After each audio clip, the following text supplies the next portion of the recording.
Well, on one of the page, we come through a term that is called social exclusion. Now, what is social exclusion? Well, अगर हमारी society के bracket में से अगर हमारी society में से हम कुछ लोगों को बाहर निकाल देते हैं, that is not the social exclusion.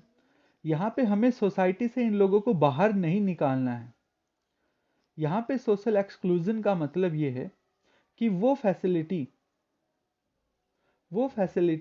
जो कि सोसाइटी में सभी लोगों के लिए अवेलेबल है, लेकिन अगर दो लोगों को या कुछ लोगों को, इंडिविजुअल्स को और ग्रुप ऑफ इंडिविजुअल्स को ये फैसिलिटीज अवेलेबल ना हो, ये बेनिफिट्स, ये अपॉर्चुनिटीज अवेलेबल ना हो, तब हम ये कहेंगे कि ये जो दो पर्सन्स हैं उनका क्या हो चुका है, सोशल एक्सक्लूजन। यानी सोशल एक्सक्लूजन का मतलब ये नहीं है कि हमें समाज से, सोसाइटी से किसी को बाहर निकालना है। सोशल एक्सक्लूजन का मतलब ये है कि सोसाइटी में जितने भी लोग हैं और उन सब के पास जो अपॉर्चुनिटीज़ हैं, जो बेनिफिट्स हैं, जो फैसिलिटीज़ हैं, वो सभी के पास अवेलेबल होनी चाहिए। और अगर किसी के पास वो अवेलेबल नहीं है, तब हम टर्म देंगे कि इन लोगों का क्या हो चुका है, सोशल एक्सक्लूजन। एक और टर्म हमारे सामने आती है और वो टर्म है वल्नरेबिलिटी। वेल, वल्नरेबिलिटी समझने से पहले हमें ये समझना है कि लेट्स सपोज एक एग्जांपल लेते हैं कि हमारे पास 3 पर्सन्स हैं। हमारे पास 3 पर्सन है, एक्स, वाई और जेड। जब भी कभी मौसम चेंज होता है तो जेड ऐसा है कि जेड की तबीयत सबसे पहले खराब हो जाती है। ठीक है, ये जेड है हमारा, और जेड की तबीयत मौसम चेंज होने से सबसे पहले खराब हो जाती है। तो हम क्या कहेंगे कि जब भी कभी मौसम चेंज होता हो, सबसे ज़्यादा बीमारी किसको लगती होगी या तबीयत सबसे ज़्यादा किसकी खराब होती होगी, वो कौन है, जेड है। यानी तबीयत खराब होने में, इम्यूनिटी डाउन होने में सबसे ज़्यादा वल्नरेबल कौन है, जेड है। वल्नरेबल हमारी वो कंडीशन है या किसी की वो कंडीशन है जहां पर अगर कभी कोई चेंज हुआ तो सबसे पहले उसी पर्सन का नुकसान होगा। देखते हैं एक बार पढ़ के।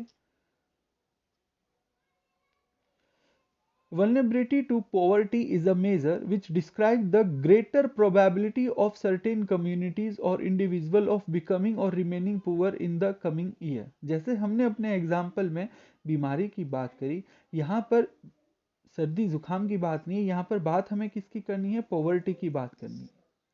तो वल्नरेबल इस बार लोग किसके लिए हैं, पॉवर्टी के लिए हैं।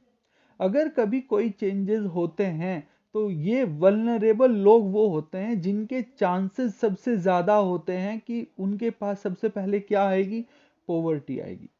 एक एग्जांपल समझते हैं। एग्जांपल ये समझते हैं कि अगर हमारे पास में कोई एक एमएनसी कंपनी में काम करने वाला पर्सन है और वहीं पर कोई एक दूसरा रिक्शा चालक है और लॉकडाउन लग गया, तो लॉकडाउन में ये समझिए सबसे ज़्यादा पैसों की कमी जल्दी किसके पास आएगी, किसी एमएनसी में काम करने वाले पर्सन के पास या किसी रिक्शा पुलर के पास। वेल, हम समझ सकते हैं कि रिक्शा पुलर जो है वो सबसे पहले इफेक्टेड होगा, क्योंकि शायद वो डेली ही जो कमाता है उसको खाता होगा। और लॉकडाउन लगने पे सबसे पहले गरीब कौन बनेगा, इन दोनों में से बनेगा रिक्शा पुलर। इसीलिए हम क्या कहेंगे कि अगर कोई सर्कमस्टांसेस चेंज होते हैं तो जो पर्सन पहले पुअर बनता हो, वो पुअर होने के लिए हम उसके लिए क्या टर्म यूज करेंगे, that he is more vulnerable to poverty. Vulnerable Vulnerability describes the greater probability of being more adversely affected than other people when bad time comes for everybody। Let's suppose कीजिए, यहाँ पे bad time का मतलब हम condition समझते हैं कि हमारे आसपास में जो चेंजेस हो रहे हैं। मान लीजिए अगर लॉकडाउन लगा, जीएसटी हुई, ठीक है, नोटबंदी हुई, ये कुछ चेंजेस हैं जो हमारी इकोनॉमी में हुए।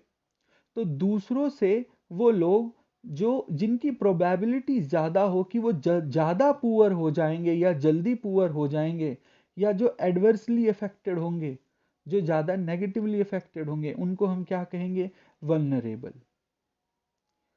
आमतौर पर वल्नरेबल वो ग्रुप होता है या वो इंडिविजुअल्स होते हैं जिनकी इनकम लेवल बहुत ही कम होता है।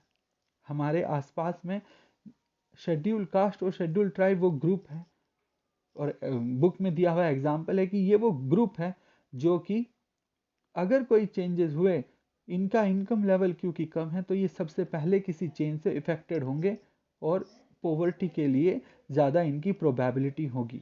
तो हम इन्हें क्या कहेंगे, that they are more vulnerable.